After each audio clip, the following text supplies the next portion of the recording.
Bueno, y continuamos en BTV Noticias y nos vamos a meter en otro aspecto que tiene que ver con la sequía. Es decir, vamos a dejar exclusivamente el tema de hablar del agua potable o no potable, de lo que sucede en la zona metropolitana, para pasar junto a un especialista en agro, Martín Olaverri, a quien ya le damos la bienvenida, a hablar de la sequía en términos macro, que son realmente dramáticos. ¿Qué tal, Humberto? Muy Buenos bien.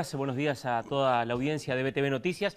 Recuerdo el programa que teníamos aquí mismo hace algunos meses atrás, donde estuvo el ministro Matos, el expresidente Mujica, hablando de la sequía. En aquel momento la situación no era tan compleja como lo fue luego con el transcurso del tiempo, una sequía que se extendió mucho tiempo, que es de las más importantes que nos ha tocado en la historia del país, por lo menos desde que se lleva registro, porque no se terminó nunca de acomodar la situación del todo, y ahora realmente hoy estamos con los números y vamos a repasar algunas cifras que claramente marcan el efecto de la sequía. Hay que sumarle también una situación distinta en el mercado internacional, sobre todo en China. China no se ha terminado de recuperar tampoco en materia económica de lo que fueron las medidas que tomó para controlar el COVID, aquellas cuarentenas obligatorias que complicaron muchísimo a toda la operativa. Incluso nosotros estuvimos hace algunas semanas atrás en la feria de Xi'an en Shanghái y se notaba realmente un menor movimiento en toda la ciudad y eso es menos consumo y se ve reflejado también en las importaciones de China. Los números que tenemos y que vamos a dar ahora, que obviamente los vas a comparar, hablan claramente de un déficit realmente muy grande en lo que ha sido el nivel de exportaciones de nuestro país. Exactamente, vamos a arrancar con algunos de los principales rubros, o por lo menos vamos a detenernos en la carne vacuna, que el año pasado tenía un muy buen semestre, porque la actividad venía con un nivel de faena muy alto, las exportaciones también y el precio también. Vamos a compartir algunos números. Valor medio 2022, arranquemos por lo que dejaba el primer semestre del año pasado.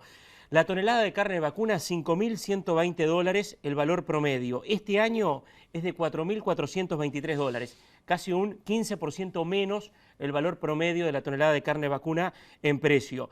El ingreso total de dólares cerrado el primer semestre del año pasado por carne vacuna, 1.436 millones de dólares, este año 980 millones de dólares. Y el volumen exportado, el año pasado 280.000 toneladas, este año 221.000 toneladas. Esto se explica, entre otras cosas, Humberto, también por el efecto de la sequía, una faena que ha estado bajando y un mercado internacional que, como te decía recién, tiene a China mucho más cauteloso en lo que tiene que ver a la importación. Ahora, tres elementos que se juntan. La sequía, que hace que haya un menor volumen, pero la baja del precio internacional y además una baja del dólar muy importante en el Uruguay. El dólar tiene un impacto muy importante en la competitividad de Uruguay. Las empresas exportadoras tienen ingresos en dólares, tienen muchos costos en pesos y por lo tanto necesitan cada vez más dólares para cubrir esos costos en pesos. Entonces, por lo tanto, ahí se da una situación que es realmente muy compleja y que pega directamente en el resultado del negocio. Es un tema que hoy está siendo muy preocupante para todo el sector exportador.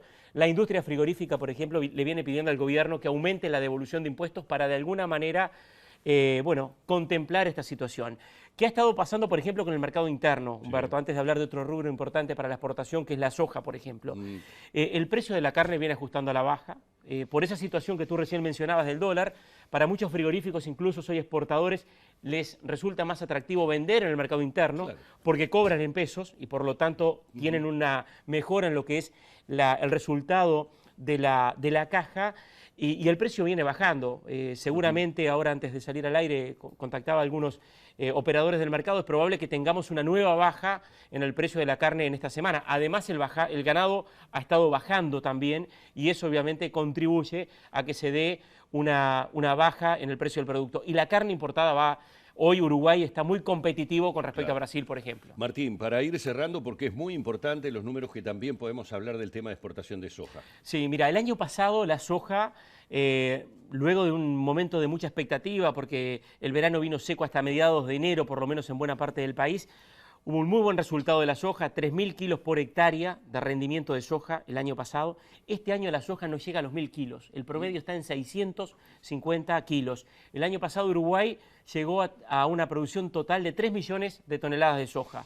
A un muy buen precio, porque si tú recordarás y los oyentes, comenzó la guerra Rusia-Ucrania, el precio se disparó llegó a más de $600, pero tomando un valor promedio de $500, siendo muy cautelosos, la cifra total por ingreso de soja el año pasado estuvo en los 1.500 millones de dólares.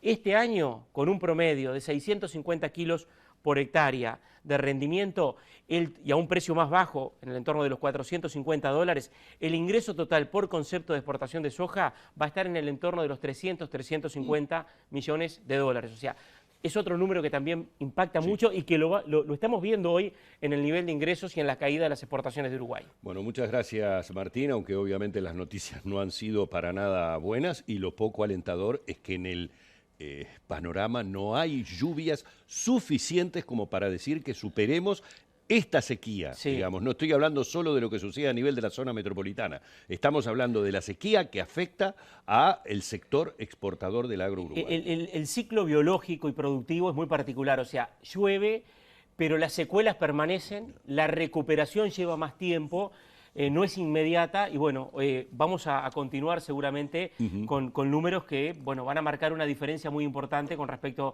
a los datos que veníamos manejando. Martín, muchísimas gracias. Un gusto, Humberto. Martín Olaverri con nosotros, especialista en agro. Continuamos en BTV Noticias porque ya tenemos otro contacto.